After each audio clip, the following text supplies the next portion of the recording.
As you know, we're going to be working on the ninth chakra.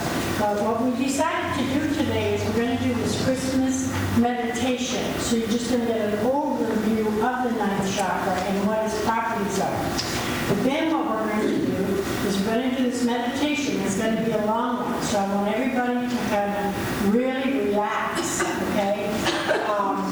And maybe before we go into the tree, before we go into the meditation, you could warm up, all right? Because this is going to be a longer meditation, and we're going to go from one right into the other.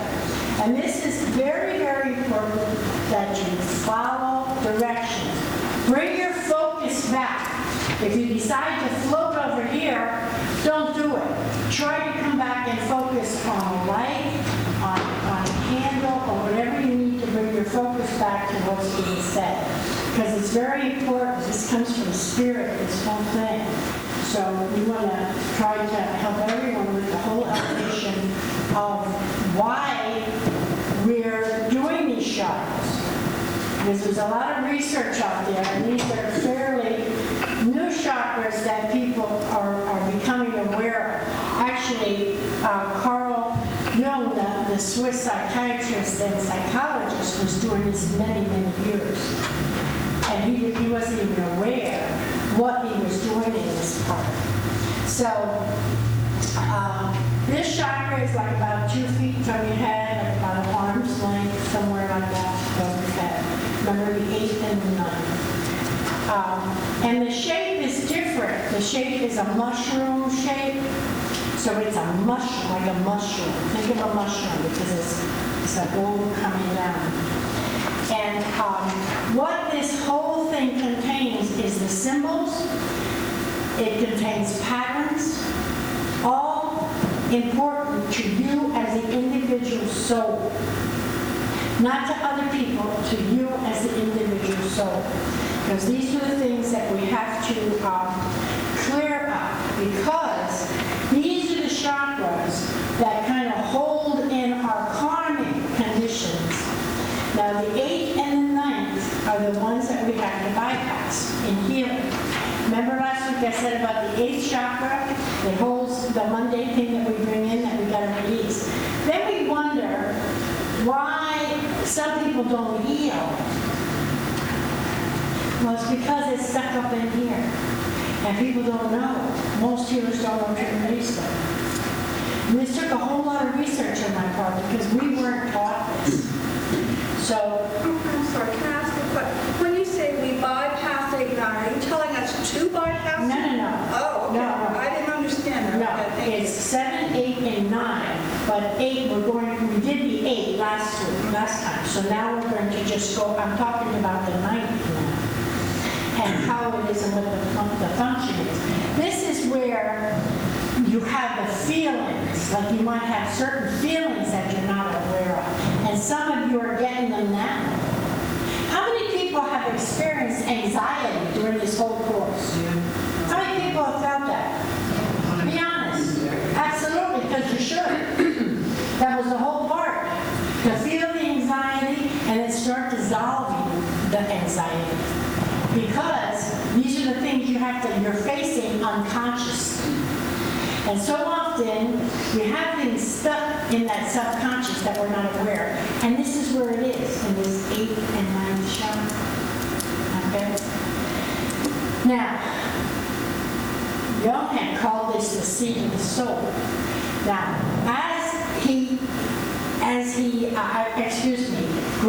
Dr. Greber has called it like basically the seat of the soul. He wrote the book Vibrational Energies or something. And he called it the seat of the soul because this also is connected to where? The heart. You see how they're bringing this all in. So all these chakras work in levels like this.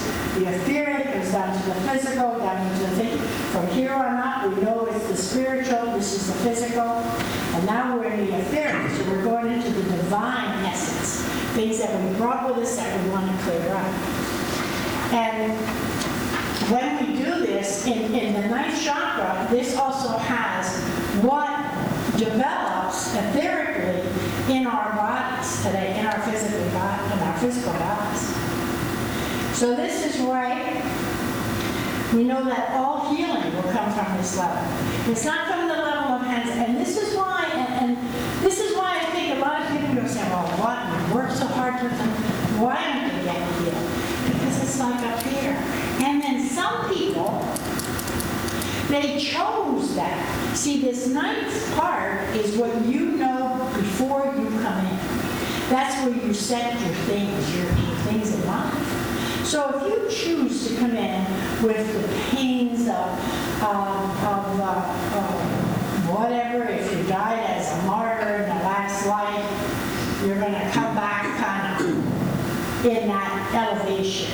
You're going to come back to teach other people, and maybe the soul and the other souls of the parents you decide to come to, or how you come in. It's the life task. That's where you collected all this. And that's going to tell you where your life purpose is. It's also the part of our vision. It carries all the information, remember, from our incarnations, and we can tap into them. We don't need anybody else to do that. Okay? Do you know how easy it is for someone to tell you about a past life? How many people agree? Do you know how easy it is? Well, I don't know that I believe every past life. That's what I'm getting. I mean, Do you know what is the best past life? And we need to do that, Jack. The red light. Where people see your past life. You can feel your past life sometimes. You know. And this is what we have. What is the energy source of this? It's divine radioactivity. It's the divine coming. It's the divine. The key word is soul. You're releasing issues of the soul here. Okay? Now, and this is also is a chakra of communication. In the physical, this is where the sperm selects the egg for incarnation. How about that? Etherically, everything happens in the etheric, in the divine. See where I'm coming from? There, that's where they decide in that chakra. Now, how many people could ever go back there? Like you can, I have to only explain this because we were shocked when he said it. Maybe some of you heard it, but our little grandson said this one day. You know, Nana, I was looking all over the world for my mom and dad. I even went to India. And I'm going, really? Then he said, yeah, you were third on the list, but you were too old. How about that? Isn't that cute? And I'm like, where does he get this stuff from? But I'm saying, oh, you know that? Oh, yeah, he said, it was hard. For 15 years. And he's only off a couple of years. So his parents tried for 11 years. And he was looking for 15 years, and they were married 16 years when he was born. How close can you get? See how that was working? So I think we can pull in that from the time we're little, but we're sometimes stifled. We're stifled at that. Now, where's the psychic communication? How many times do we have like a symbol that just speaks to us? We see it, we're drawn to it. Or we see symbols, we see designs, we see this in our dreams or whenever we meditate. This is the psychic part, and it's individualized just for you. Okay? Now, a lot of people are Reiki masters here. I don't know how they were taught in their class, but we were taught. We were taught the Reiki symbol, which was passed down, but now it's got so changed, I understand. But in your own individual chakras, in your own intuition, in your own design, you went to those classes for a purpose. The purpose is just to be reactivated what was already there.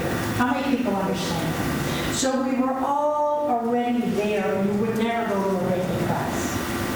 You wouldn't have you wouldn't be drawn to that. So we got to remember that as we go through these things.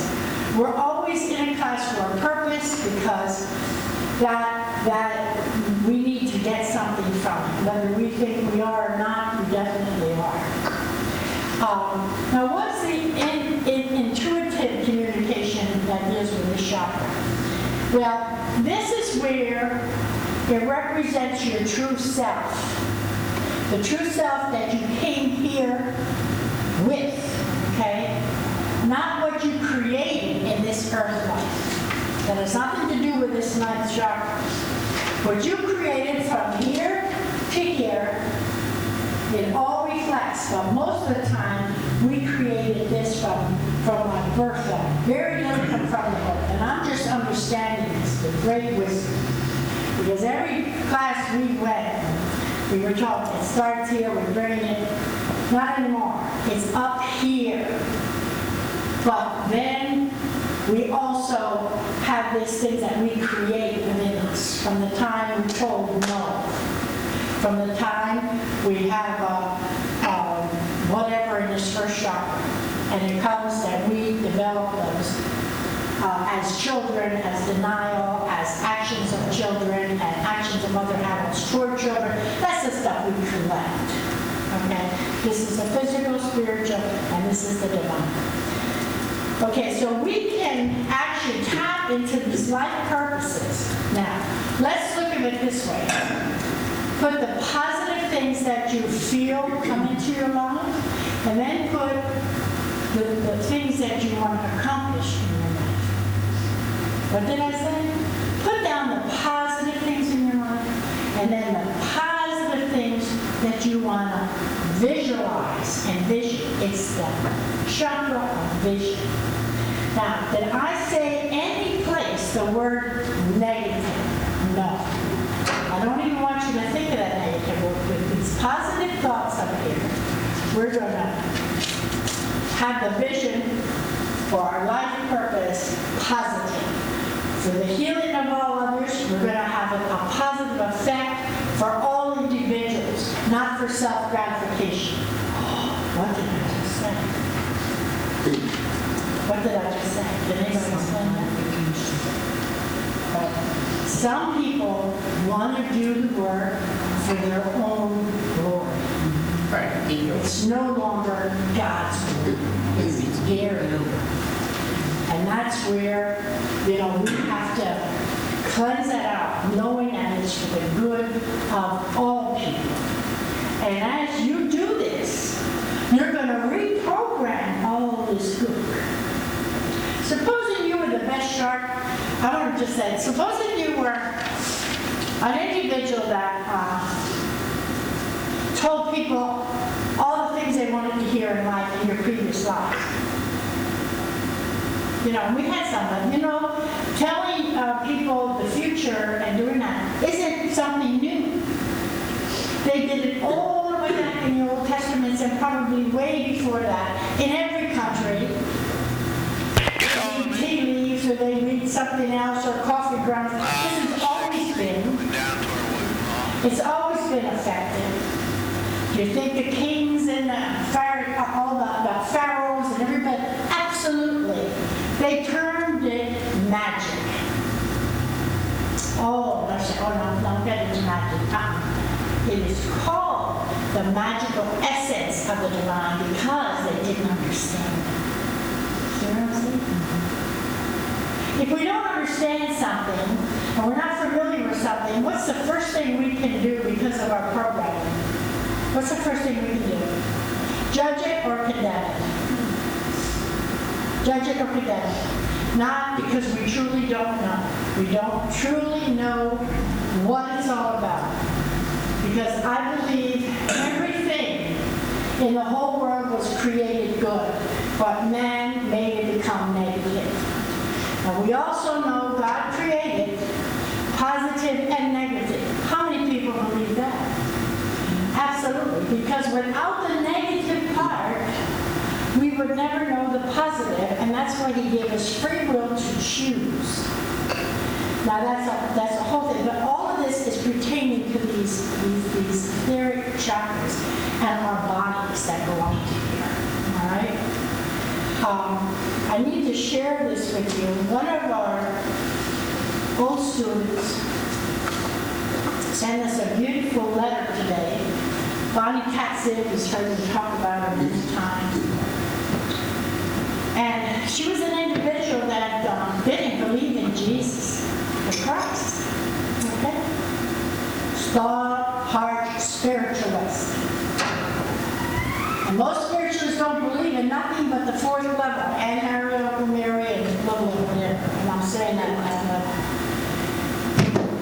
But she has researched. She's up at Lilydale, and she has researched all the things that were old spiritualism, and they all come back to one thing. That this whole world, our world, the United States, was formed with the avatar of our whole United States, the whole hemisphere of where our country is. And that is created on the Christ Spirit. And this is what we're working, the Christ ascension, the Christ consciousness. And this is why when we look at the elevations of spirit from God coming down, the angels and all that, I think, this is what I think Muhammad had. He said, okay, you're going to have this, Muhammad, and I think, okay, you're going to have this, a lot of Christs that are all over the world. Doesn't that make sense to us? Absolutely. It makes sense. Why would he just have one energy over the whole world? The United States tried to put the Christ consciousness all over the world, pushing Jesus, the Christ, on all individuals, which has messed up our world. Do you understand where I'm coming from when you think about it? Sure. And this is because they don't have all this lineup. They don't have all the lineup. And so when they look back, so I was so happy, getting back to Bonnie, I was so happy because she would get this wonderful message, and she's quoting the Bible, and she's quoting this, and she's quoting the whole thing. Yes, we did it, they said, because she's like, I don't know if I believe in that. Okay. That's right, her mother was tough too, but maybe not since her mother died, she's getting the things, because Bonnie was so intelligent, she couldn't bring her levels to anybody to understand. And you know what? She's up there, little there, sitting all by herself, and the snow up to her britches, and you know what? She is receiving wonderful things. So I have to call her and say, Bonnie, what's Bonnie got up there? You know, you opened everything up. So she's just now knowing that why do we have certain illnesses in our body? She's just knowing that. And you know where she's learning that from? Nancy will love this. Andrew Jackson. All his essays that he ever wrote were esoteric Christianity. So we got to think of that. That's a big change. So now with that, anybody have any questions at all about it? Because it's important that we understand where we're going. Even if you don't think you're getting it, you're getting something. I heard someone that has someone in the class, what are you getting out of this class? And it comes back to me, people kind of say, well, they're there, aren't they? See, that's all we can say, is they're all getting something. Yeah. Allentown in California, they were talking about these levels above the crown chakra, and they said I got to move from my sixth chakra down to my heart chakra before I can experience. Because what did you say? The ninth chakra is connected to the heart. That's what I was wondering, yeah. You see how that connection is? And I received that, and I get so excited when I'm out there. I get lost for hours because I get every book, every esoteric book I have, and I go back to the same thing. If anybody ever studied anything, the discipleship of Sarah Darrigan, let me tell you, if anybody ever studied Sarah Darrigan, none of us would be here because when we got he is very strict. And that brought me back to say, maybe that's where we're going, but see, it's all getting all of this cleaned up. And now that you're doing that, it's going to be easier to connect, you know, and to receive. Because we can't do it fast. And what happens when we do it fast? You get sick. The serpent lies up. Yeah. Or the serpent, if you get, supposing we get hung up, but remember I said how the chakras, how you get so hung up and all of a sudden you're in a class and you feel this and all of a sudden you get stuck here. What happens to all the negative part of that chakra? You're going to have it with you. You're going to have it with you. But if you ever went to any of, that's why it's so important not to push this stuff, to do it on a gradual opening, because you cannot learn it overnight. And if you have a class that you're in it for a couple of weeks and they teach you all this stuff, you don't want to be in it, because that's bringing all the different energies in. Because you know we're here 9 months. That's a long time. But you know what? I think you're growing from it, because you know what? You're doing coloring. How many people did their coloring? How was it this time? Did it flow better? Could you do it? All right. And Molly did hers. Yes, I did. You say you don't have time to do it, maybe you don't need to be here. See, this is what I said to Molly. It does feel good to do. It does, because and even if you get stuck a little bit, lay it down and go back to do it. Because as you do it, if it's just part of it, it's okay. You can finish that anytime. You can go back and finish that anytime. When what? When the soul is ready to release, it will. And by doing this coloring, what's happening? You're releasing and you don't even know it. You're filling in with a beautiful shade of one color that you choose, and you're removing all the little brick and grime. That's why it's so important to do it. Take your time, do it, I don't care if you do it, whenever. Just do it, because you know it's really going to help you grow. And I would never ask you to do anything I don't do. And Lloyd can verify that, because I do it right with you, just like you do. So with that, we're going to get ready for our wonderful meditations. We're going to have Jack relax you, because it's going to be a pretty long one. We're going to be working with the female energy and the male energy.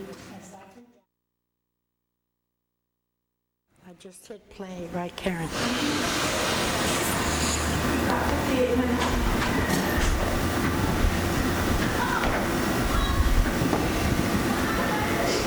But you got to point it at it.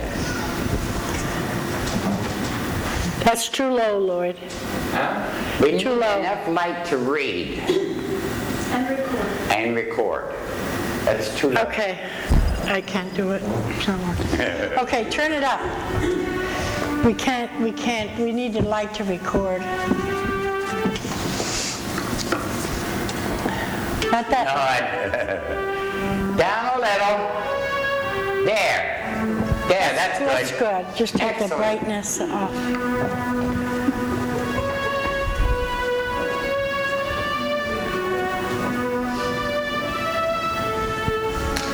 Does anybody need the music a little louder?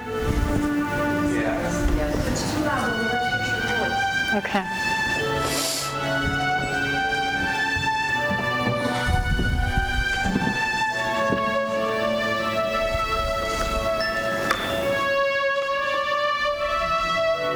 That's good. Okay, that's And good. it does go up and down, too. Oh, okay.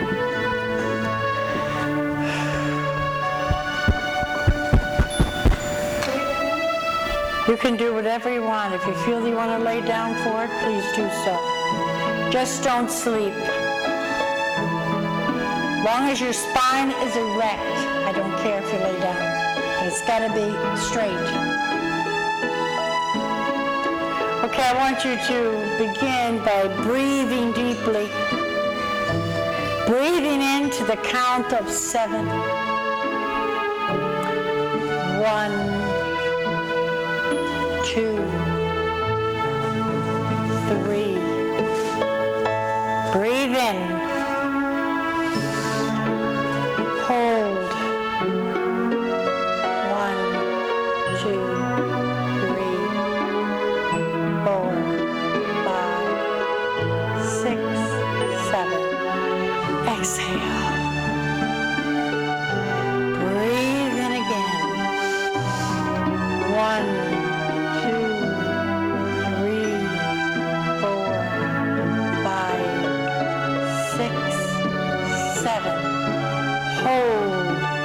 1, 2, 3, 4, 5, 6, 7. Relax. Breathe out. 1, 2, 3, 4, 5, 6, 7. Now breathe deeply and gently. Breathe in a wonderful rhythm. A rhythm that is your very own. Breathing in and exhaling very gently but deeply. Now I want you to imagine in your mind that you're in a large forest of trees. Beautiful, wonderful pine trees. As you walk around this silent forest, you hear a bird, you hear a flutter of an animal,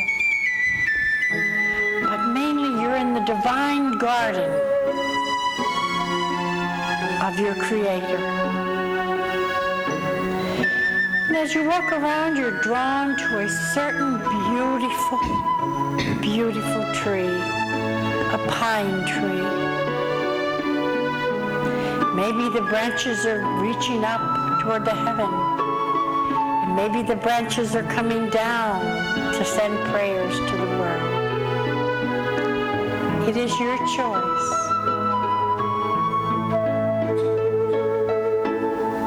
Take your time and pick out the perfect tree.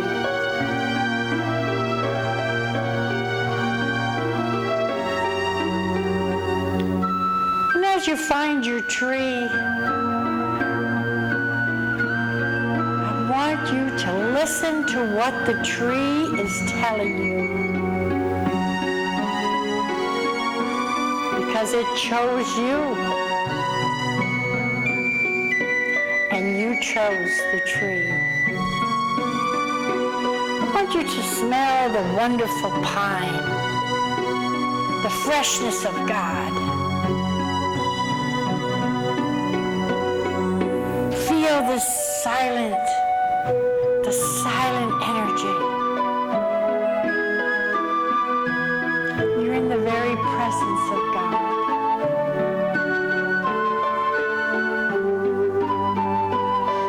Feeling the joy of the silence within this deep forest. You touch the branch of the tree and you see the many shades of healing that go into its creation. And most of all, this healing is just for you. You feel so overwhelmed with love, you embrace your tree. And you feel the tree limbs just flow around you as you merge with this unique energy. You become one.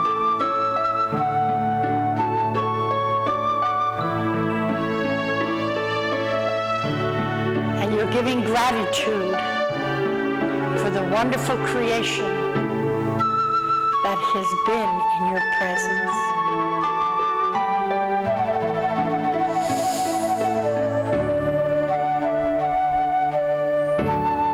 Now you feel that your trunk is standing strong and tall. Feel the roots that are embedded deep within the Mother Earth. Feel the energy flow.